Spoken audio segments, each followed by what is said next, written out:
नमस्कार. मी चित्रा ताम्हनकर, पुणे. लेखक श्रीयुत अशोक कोठारे लिखित आणि साहित्य प्रतिष्ठानतर्फे प्रकाशित महाभारत मराठी अनुवाद या ग्रंथाचं अभिवाचन करणार आहे. आज आपण ऐकणार आहोत खंड 28वा, द्रोण पर्व भाग 3, जयद्रथ पर्व पुढे चालू. भाग 95वा. धृतराष्ट्र म्हणतात, द्रोणांचे बाण त्या वृष्णी कुळातील अग्रेसर योद्ध्यांनी युयुधनाने तोडल्यावर, दृष्टद्युम्नाचं संरक्षण झाल्यावर द्रोण सिनीच्या नातवाशी काय करतात? संजय सांगतोय, चिडलेले द्रोण त्यांच्या लाल रंगाचे घोडे असलेल्या रथाने मोठ्या वेगाने युयुधनावर चाल करतात. ते त्यांचे सोनेरी बाण त्याच्यावर मारतच सुटतात. ते पाहून सिनीचा नातू त्याच्या सारथ्याला आज्ञा करतो की त्यांनी त्यांचा रथ जास्तीत जास्त वेगाने द्रोणांच्याकडे न्यावा. जो ब्राह्मण त्याचं ब्राह्मण कर्तव्य विसरतो आणि एका नीच, पापी, भ्रष्ट आणि उन्मत्त क्षत्रियांची सेवा करत आहे, त्याला शासन हे झालंच पाहिजे. ती आज्ञा झाल्याबरोबर ते घोडे मोठ्या वेगाने द्रोणांच्याकडे जाऊ लागतात. त्यानंतर त्या दोघात द्वंद्व सुरू होतं. ते नेहमीप्रमाणेच एकमेकांवर हजारो बाण फेकत असतात. त्यांच्या बाणांनी सगळे आकाश भरून निघतं. त्यांच्या बाणांमुळे सूर्य झाकला गेला होता. वारे व्हायचे जणू काही थांबले होते. त्यांचे एकमेकांवर बाण मारणं काही थांबत नाही. ते दोघंही त्यांच्या युद्धकलेचं जास्तीत जास्त चांगलं प्रदर्शन करत असतात. दोघंही तुल्यबळ दिसतात. त्या असंख्य बाणांचा आवाज ढगांच्या गडगडाटासारखा सर्व दूर ऐकू येत होता. त्यांचे विषारी बाण ज्यांना लागत होते ते विव्हळत पडलेले दिसत होते. त्यांचे दोघांचे रथ त्यांच्या बाणांमुळे विलक्षण असे सुंदर दिसत होते. त्या दोघांच्या छत्र्या फाटलेल्या होत्या. त्यांचे ध्वजस्तंभसुद्धा मोडलेले होते. दोघंही रक्ताने माखलेले दिसत होते. दोघंही दुसऱ्याला बाद करण्याच्या प्रयत्नांची पराकाष्ठा करत होते. त्या द्वंद्वाचं निरीक्षण करणारे अनेक योद्धे त्यांना ओरडून उत्तेजनही देत होते. काही शंखनाद करून उत्तेजन देत होते, तर कोणी टाळ्या वाजवून रणवाद्य जोराने वाजली जाऊ लागली. इतर सगळे योद्धे लढायचं थांबवून ते द्वंद्व पाहत बसतात. त्यात सगळेच होते, जसे घोडदल, हत्तीदल, पाईक, सगळेच आपापलं लढणं थांबवून ते पाहत राहतात. तो दोनही बाजूंच्या सैनिकांचा जमाव शांत होऊन ते पाहत होता. देवसुद्धा ते द्वंद्व पाहतच होते. त्यात सिद्ध, चरण, विद्याधर असे बरेच होते. ते आकाशातून पाहत होते.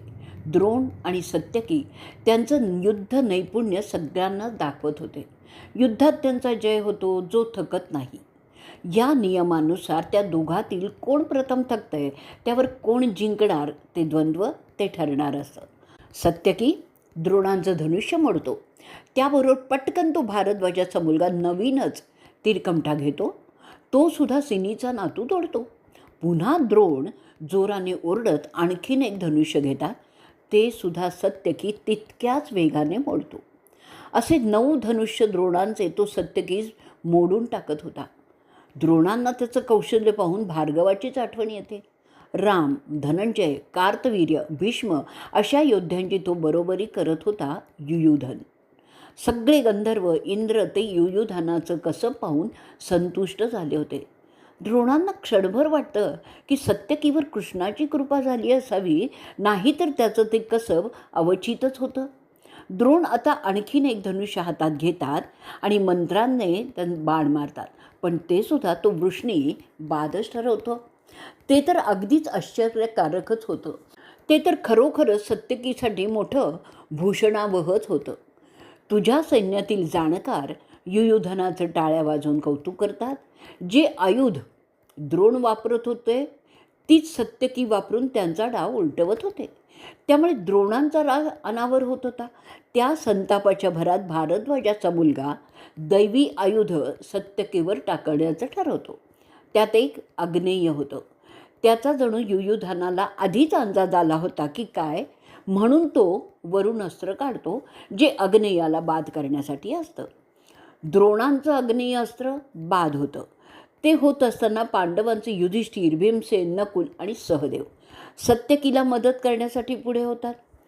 त्याचबरोबर मत्स्य देशाचे आणि सल्वेय राजांच्या फौजा द्रोणाकडे जायला लागतात.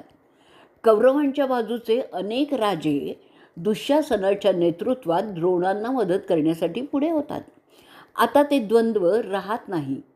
दोन सैन्यातील योद्धे लढण्यासाठी आणि जिंकण्यासाठीच लढायला लागतात.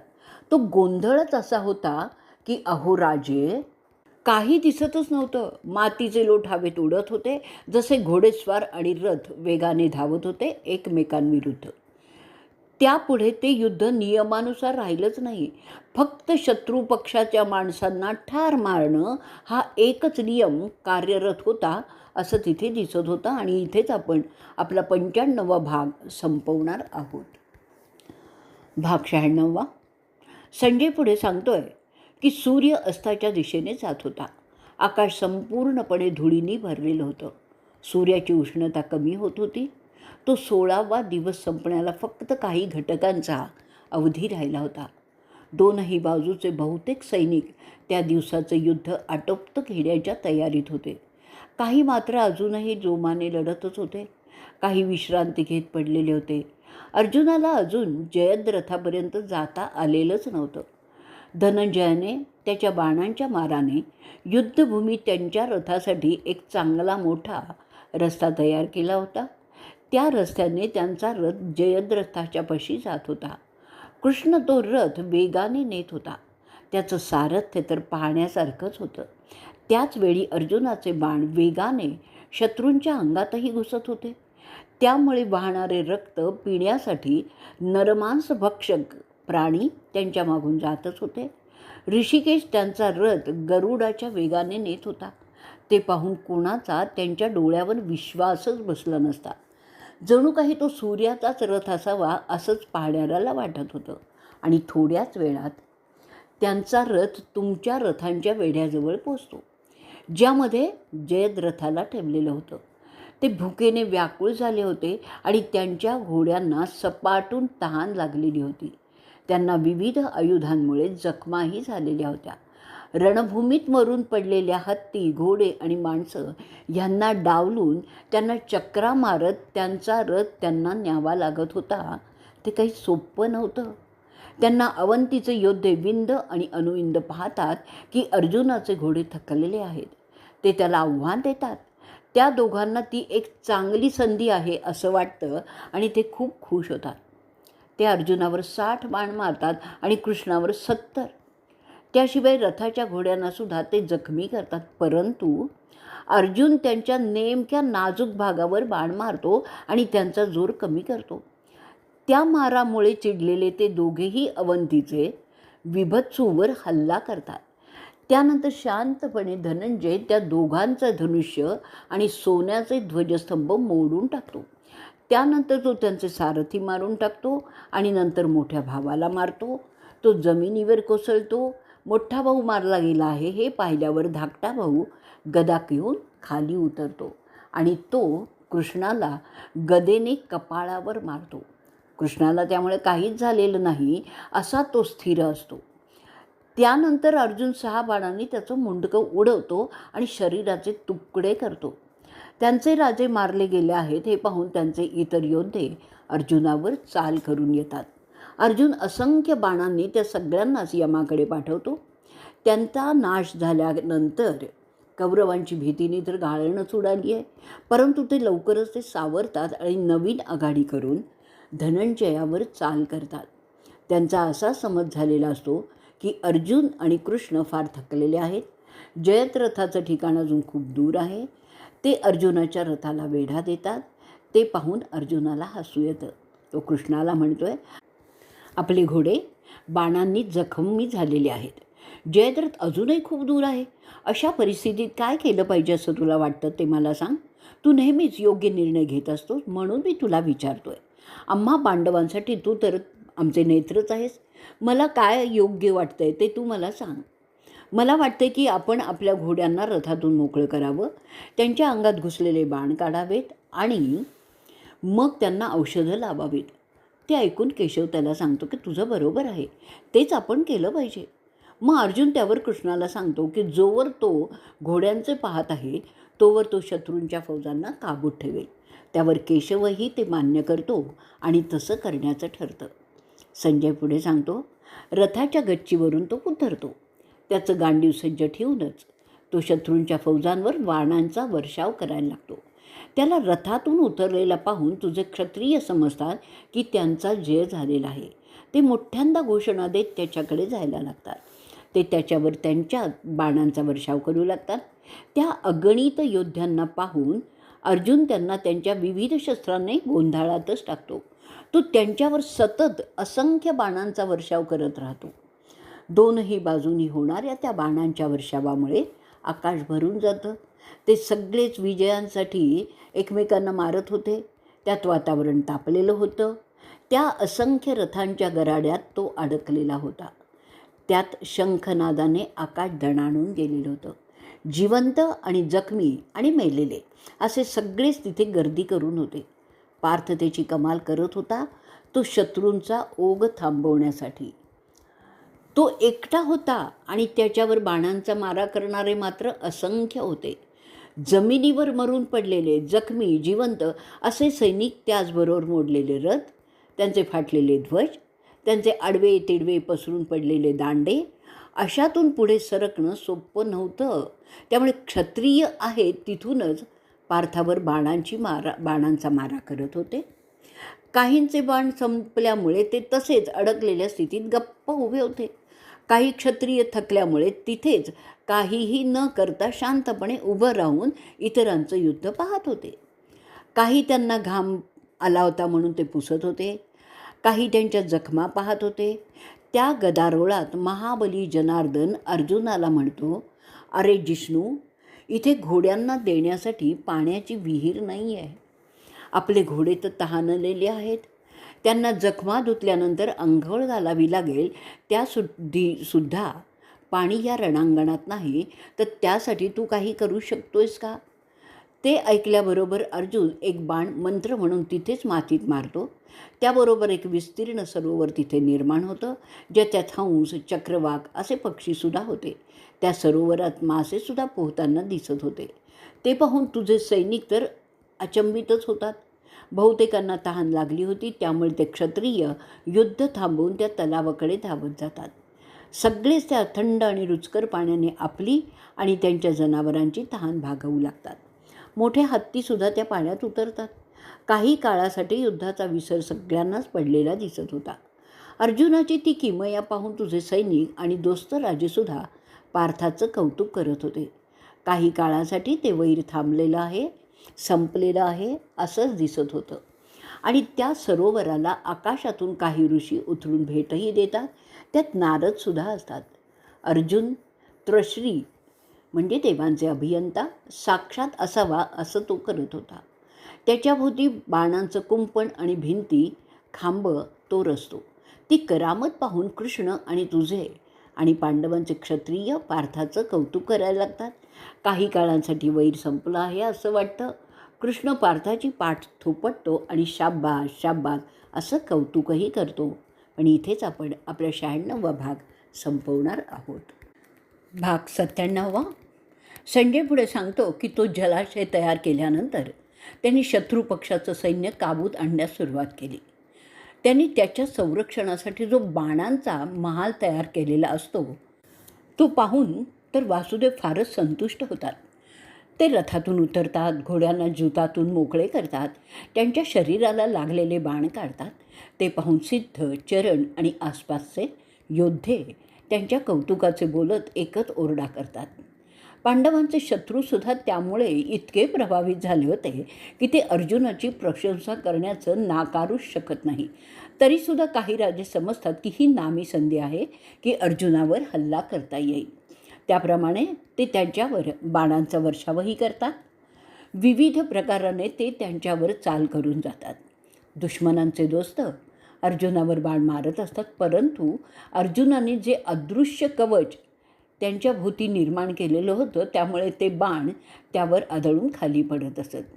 अर्जुन आणि कृष्ण त्यांचे घोड्यांची निगा करण्याचं काम निवांतपणे करत असतात. त्या बाणांप्रमाणेच गदा, भाले असे बरेच काही शत्रू त्याच्यावर फेकत होते, परंतु त्या अदृश्य कवचामुळे ते सुरक्षित होते. जरी ते दोघे जमिनीवर होते तरी ते शत्रूला आवरता येत नव्हतं. शत्रू असूनही तुझे मुलगे अर्जुनाच्या किमयेची तारीफच करत असतात.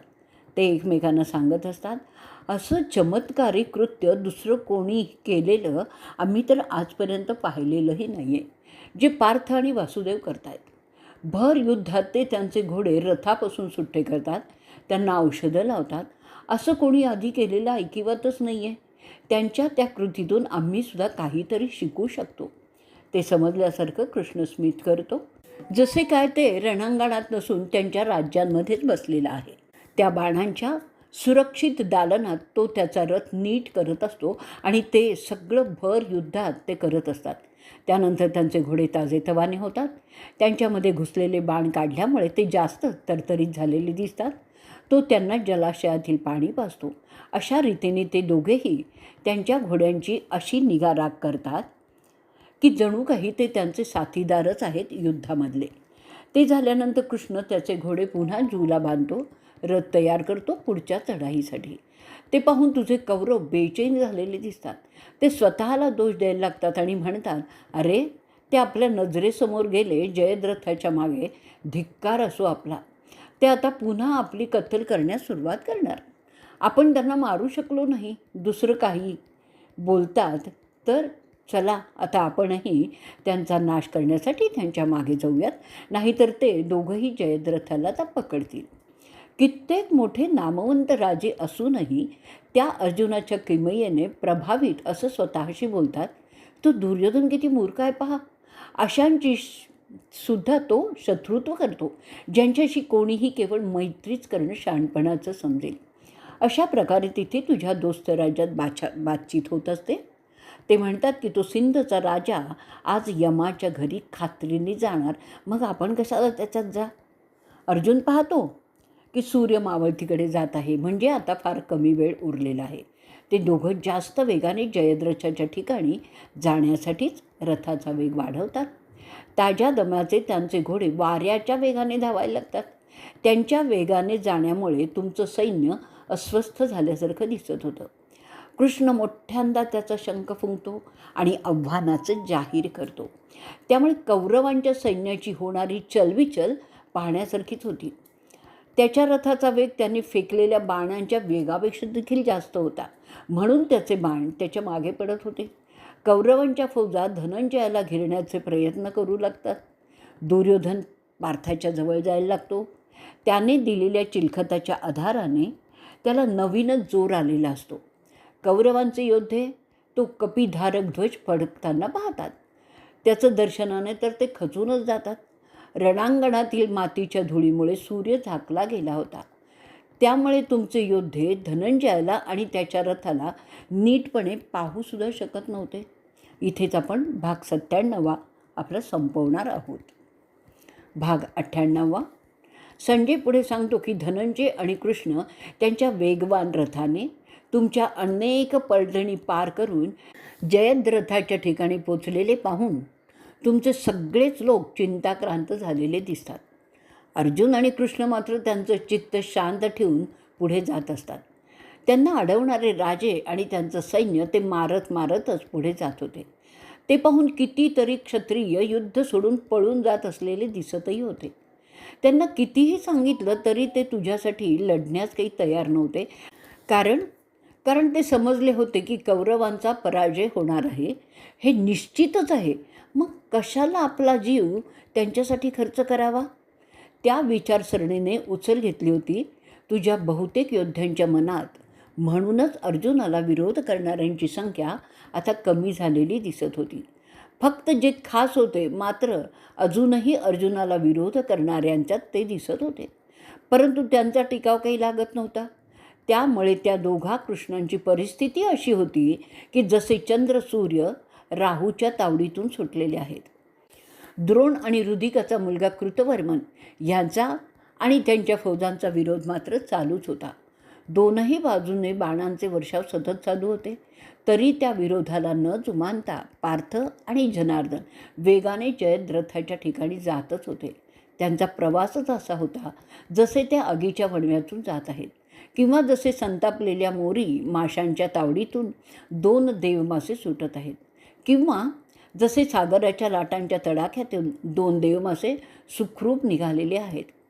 तुमच्या मुलांना वाटत होतं की द्रोणाच्या पेचातून ते दोघंही सुटणार नाहीत, परंतु ते सुटलेले होते.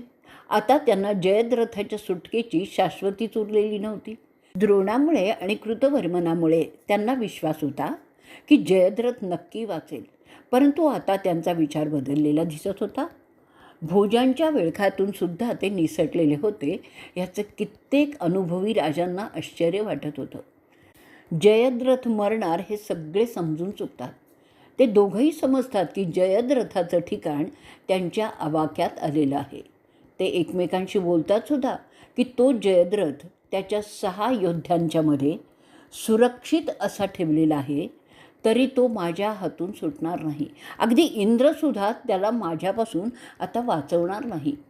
अर्जुन कृष्णाला सांगतो. त्यांचं ते संभाषण तुझे लोक ऐकतात आणि तुमच्या भागातून दुःखाच्या किंकाळ्या ऐकू यायला लागतात. पार्थ आणि कृष्ण झपाट्याने पुढे सरकत असतात. द्रोण आणि कृतवर्मनाच्या पेचातून सुटलेले ते दोघे पाहून तुमचे लोक समजतात की आता जयद्रथाला वाचवणार कोण. त्यांच्या चेहऱ्यावरील क्रुद्ध भाव पाहून ते तर आणखीनच खच्ची झालेले होते, कारण आता पार्थाला कोण अडवणार होतं. आपण जयद्रथाच्या जवळ आलेलो आहोत त्या समजुतीने ते दोघे कृष्ण समाधानी दिसत असतात. ते साक्षात इंद्र आणि अग्नी असे चमकत होते. सुसरीने भरलेल्या नदीतून सुरक्षित बाहेर येण्यासारखेच ते होते. तरीही द्रोणांचं आणि कृतवर्मनांचे फेकलेले बाण त्यांच्या अंगावर खुणा ठेवूनच होते. द्रोणांच्या पेचातून निसटणं म्हणजे एका हाताने पोहत 5 नद्या एका झटक्यात पार करण्यासारखंच होतं. त्या 5 नद्या कोणत्या आहेत? शतद्रू, विपाशा, रावी, चंद्रभागा आणि वितस्ता. भक्ष्यावर तुटून पडणाऱ्या सिंहासारखे ते दिसत होते.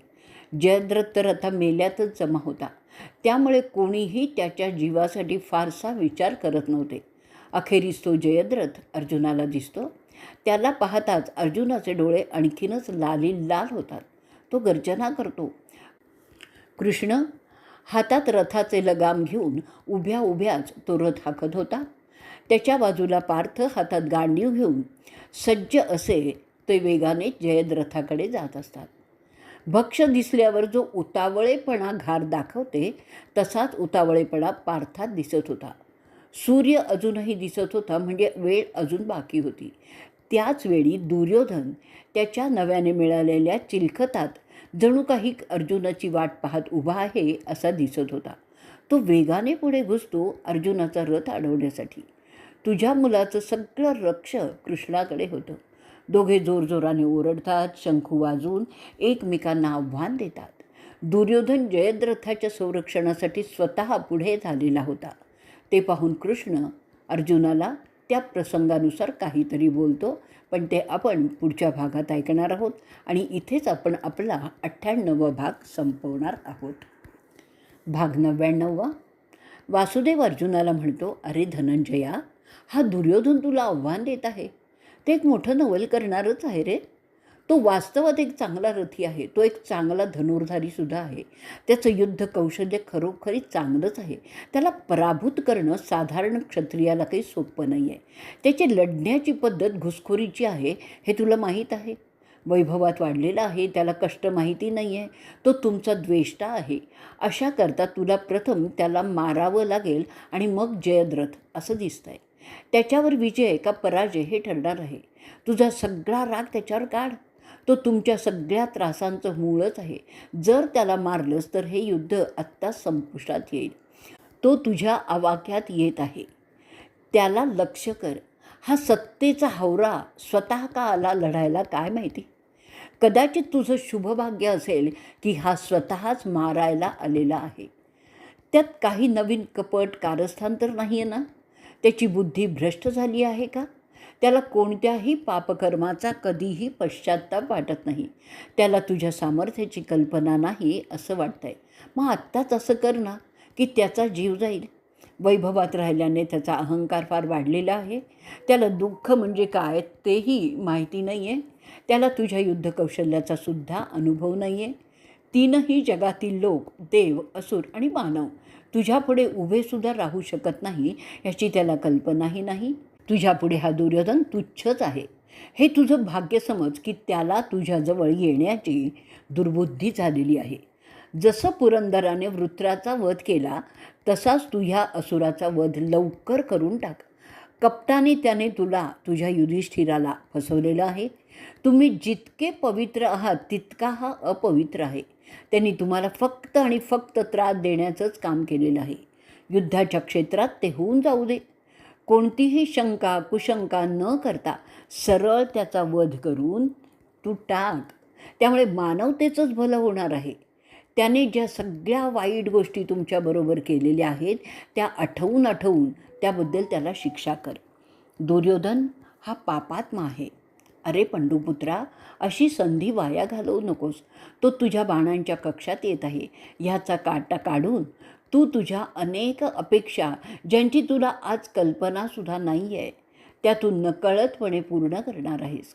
फार प्राचीन काळी जसं इंद्राने असुर जंभाला मारलेलं तसंच तू आज ह्याला मार. त्याच्या अंत्ययात्रेची तू तयारी कर ह्या निमित्ताने. संजय पुढे सांगतो, ते कृष्णाचं ऐकल्यानंतर पार्थ त्याला सांगतो, तुझ्या म्हणण्याप्रमाणेच होईल. सगळ्या गोष्टींकडे दुर्लक्ष करून ते मी करणार आहे. माझं युद्ध सामर्थ्य पणाला लावून मी त्याचं मुंडकं धडापासून वेगळं करणार आहे. त्याने आमचं राज्य अवैधपणे बळकावून भोगलं आहे. त्याची शिक्षा त्याला झालीच पाहिजे. द्रौपदीचा जो अपमान त्यांनी केलेला आहे त्याचीसुद्धा शिक्षा त्याला झालीच पाहिजे. अशा रीतीने ते दोघे मजेत गप्पा मारत होते. ते होत असताना त्यांचा रथ दुर्योधनाच्या जवळ जात होता. तुमचा मुलगा कृष्णाच्या आणि पार्थाच्या जवळ जात असताना त्याला कसलीच भीती वाटत नव्हती. जरी ते प्रसंग कोणाच्याही मनात भय उत्पन्न करणारा होता. तुझ्या बाजूचे क्षत्रिय तुझ्या मुलाच्या धैर्याचं कौतुक करत टाळ्या वाजवत होते. जसे ते आणखीन जवळ आले एकच आरडाओरड तुझ्या लोकांनी सुरू केला. दुर्योधन अर्जुनाचा रथ थांबवतो. ते पाहून धनंजयाला पण फार राग येतो. दोघेही फार रागावलेले दिसत होते. तुझ्या मुलाने पार्थाला युद्धाचं आव्हान हसत हसत दिलं, मात्र ते पाहून कृष्णाला सुद्धा हसू आवरेना. ते दोघेही शंखनाद जोरजोराने करतात. धनंजय आणि कृष्ण आनंदात आहे हे पाहून तुझे मुलगे घाबरून जातात. त्यांना समजतं की आता त्यांच्या मोठ्या भावाचं काही खरं नाही. तुमचे योद्धे अर्जुनाला आणि कृष्णाला हसताना पाहून म्हणतात, आपला राजा आता मेला. दुर्योधन बोलतो त्याच्या सैनिकांना, तुम्ही असे घाबरून जाऊ नका. मी या दोघांना यमाकडे नक्की पाठवणार आहे. यानंतर तो अति आत्मविश्वासी कौरव पार्थाकडे चिडून म्हणतो, अरे पार्था, तू पंडूंच्या घरात जन्मलेल्या तुझी सगळं आयुध माझ्यावर वापरून पहा. मी कृष्णाला सुद्धा आव्हान देतो की त्याने सुद्धा त्याची करामत माझ्यावर करून दाखवावीच. जरा हुशारकी काय आहे तुमची ती तरी मला पाहू द्या. सगळे सांगतात की तुझ्याकडे हे आहे, तुझ्याकडे ते आहे. मग आता मला दाखव ना तुझं शौर्य किती आहे ते. चल हो पुढे. इथेच आपण आपला 99वा भाग संपवणार आहोत. भाग 100वा. संजय पुढे सांगत असतो की अशा रीतीने दुर्योधन त्या दोघांना आव्हान देतो. त्याचवेळी तो 3 बाण अर्जुनावर फेकतो. 4 आणखीन बाण त्याच्या घोड्यांना मारतो. त्यानंतर तो कृष्णावर सुद्धा त्याच्या छातीत बाण मारतो.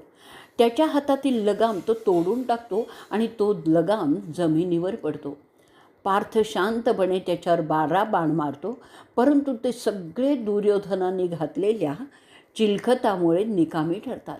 त्यानंतर धनंजय आणखीन 14 धारदार बाण त्याच्यावर फेकतो, पण ते सुद्धा निरुपयोगीच ठरतात. ते पाहून कृष्ण सावध होतो आणि पार्थाला म्हणतो, मला असं झालेलं कधी अपेक्षितच नव्हतं. तू मारलेले बाण निरुपयोगी होतात हे नवलच आहे. तुझ्या गांडीवाची शक्ती कमी झाली आहे का? तुझी तपस्या कमी पडते का? हा तुझा दुर्योधनाचा शेवटचा तर मुकाबला नाही ना? मला याचं कमालीचं आश्चर्य वाटतं आहे. हे काय होतं आहे? तुझे शक्तिमान बाण असे कसे व्यर्थ जात आहेत? काहीतरी किमया दुर्योधनाच्या चिलखतात आहे. ते समजलं पाहिजे. अर्जुन त्याला सांगतो, मला खात्री वाटते आहे की हे चिलखत द्रोणांनी त्याला दिलेलं आहे. त्याने मंत्र सिद्ध करून ते त्याला बांधलेलं आहे, म्हणून माझे तीर त्याच्यावर काहीही परिणाम करू शकत नाही आहेत. द्रोणांना ते त्यांच्या गुरूंनी दिलेलं आहे. ते शिरस्त्राण माझ्या बाणाने भंग होणार नाही. इंद्राने स्वतः ते द्रोणांना दिलेलं असावं. तुला हे सगळं माहीत असताना मला प्रश्न काय विचारतोयस तू? तुला सगळं माहीत असताना असं भोळेपणाचं नाटक तू कसा काय करू शकतोस? हा दुर्योधन त्या चिलखतात आहे म्हणून माझ्याकडे येण्याचं धाडस तो करतोय. परंतु ते शिरस्त्राण घालणाऱ्याने काही गोष्टी करायच्या असतात, त्याची मात्र त्याला माहिती नसावी. तो ते सांगकाम्यासारखं घालून माझ्यापुढे हुशारी करतो आहे. आता पहा माझ्या गांडीवाचा प्रताप. त्या चिलखतात असला तरीही मी त्याला बाद करणार आहे. ते कसं ते तू आता पाहत राहशील. शिवाने ते अंगिरसांना दिलं होतं, त्यांच्याकडून ते बृहस्पतींना मिळालं, त्याच्याकडून ते इंद्राला मिळालेलं आहे. महादेवांनी मला ते एकदा मंत्रोच्चारासह दिलेलं आहे. ते दैवी आहे, ते साक्षात ब्रह्माने उत्पन्न केलेलं आहे. तरीही आता बघच माझ्या बाणाने ते कसं निरुपयोगी होतं आहे ते. संजय पुढे सांगतो, असं बोलून अर्जुन काही बाण मंत्राने उत्तेजित करतो. ते त्याच्यावर नेम धरून मारणार एवढ्यातच अश्वत्थामा ते त्याचे मंत्रलेले बाण उडवतो. ते झाल्यामुळे आश्चर्य करत अर्जुन त्या अश्वत्थाम्याकडे पाहतच राहतो आणि कृष्णाला बोलतो, मी हे मंत्र दुसऱ्यांदा वापरू शकत नाही. जर केलं तर ते मलाच आणि माझ्या सैन्याला मारतील. ते बोलत असताना दुर्योधन अर्जुनाच्या रथावर आणखीन बाण मारतो.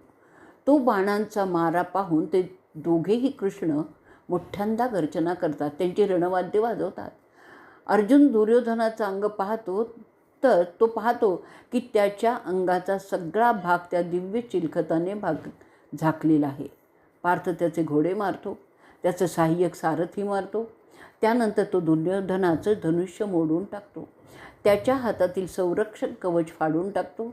त्यानंतर तो सव्यसाची त्याच्या रथाची मोडतोड करायला लागतो आणि नंतर तो दुर्योधनाचे कान कापून टाकतो जे त्या चिलखताबाहेर होते. त्यानंतर पार्थ त्या कौरवाचे हात पाडतो. आपल्या राजाची अशा रीतीने दैना होत आहे हे पाहून तुमचे योद्धे त्याला मदत करण्यासाठी पुढे होतात. ते हजाराने होते. त्यात असंख्य हत्ती, घोडे, रथ आणि पायदळ होतं. त्यांच्या गर्दीत पार्थ आणि कृष्ण दिसतच नव्हते. त्या तुझ्या सैन्याची सव्यसाची कत्तल करायला लागतो. असंख्यांचे हात पाय तुटून जातात. त्यांच्या किंकाळ्याने असमंत भरून जातो. अर्जुनाच्या रथाभोवती 1 मैल इतक्या परिसरात ते तुझं सैन्य त्याच्या रथाला विळखा घालून होतं. त्यातून बाहेर पडणं काही सोपं नव्हतं आणि त्यामुळे अर्जुनाचा रथ जागीच अडकला होता. कृष्ण ओळखतो की आता त्याला काहीतरी करावं लागणार आहे. तेव्हा तो पार्थाला म्हणतो, तुझं गांडीव सज्ज असू दे, मी आता माझा पांचजन्य शंखाचा आवाज करणार आहे. ते ऐकल्याबरोबर अर्जुन न डगमगता त्याचं नरसंहाराचं काम चालू करतो. त्या दोघांचे चेहरे धुळीने माखलेले होते. त्या शंखनादाने कौरवांचं सगळं सैन्य बेहोश होऊन मातीत पडलं. अर्जुनाचा रथ त्या वेढ्यातून बाहेर ते काढायला लागतात, कारण त्यांना अडवण्यासाठी कोणीही तुमचा सैनिक शुद्धीवरच नव्हता. ते पाहून पांडवांचं सैनिक मोठ्या उत्साहाने लढण्यासाठी सज्ज होतात. त्यावेळी जयद्रथाचे संरक्षण करणारे पार्थाचा रथ त्यांच्याजवळ येत आहे हे पाहून जोरजोराने किंचाळायला लागतात. त्यांचे बाण आणि त्यांचे शंखनाद असे दोन्ही ऐकू येत होते. धनुष्याचे टणात्कार त्यात भर घालत होते. वासुदेव आणि पार्थ त्यांचं शंख वाजवतात, ते आव्हानच असतं. सगळ्या 10 दिशांना तो शंखनाद जातो. त्याला प्रतिसाद म्हणून दोन्हीही बाजूंचे सैनिकसुद्धा त्यांचे शंख वाजवू लागतात. तुमचे योद्धे अर्जुनाचा रथ त्यांच्या नजीक येत आहे हे पाहून अस्वस्थ होतात, परंतु ते लवकरच सावरतात आणि प्रतिकारासाठी सज्ज होतात. तुमचे रथी मोठ्या तयारीने अर्जुन आणि कृष्णाला तोंड देण्यासाठी पुढे होतात. ते दृश्यही फार मोठं विलोभनीयच होतं. इथेच आपण 100वा आपला भाग संपवणार आहोत.